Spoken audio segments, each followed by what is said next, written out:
Hi friends, welcome back to my channel. In today's video, I'm going to show you how to reset camera settings on Samsung Galaxy M36 5G.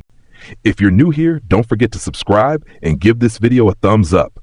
Now let's dive in. Step 1. First, unlock your phone and open the camera application. This is the app you'll use to capture all your pictures and videos.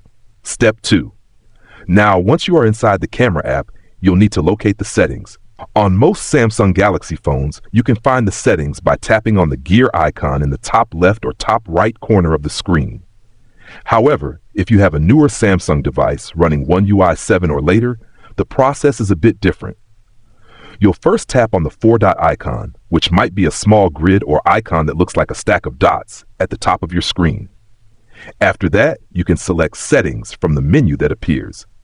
Step 3. Once you are in the camera settings menu, scroll all the way down. At the bottom, you'll find an option labeled Reset Settings. Tap on this option. Step 4. When you tap on Reset Settings, a confirmation message will pop up. To finalize the process, simply tap on the Reset button. This will restore all camera settings to their default state, removing any changes you may have made previously. If you found this tutorial helpful, don't forget to give it a thumbs up and subscribe to my channel for more great tips.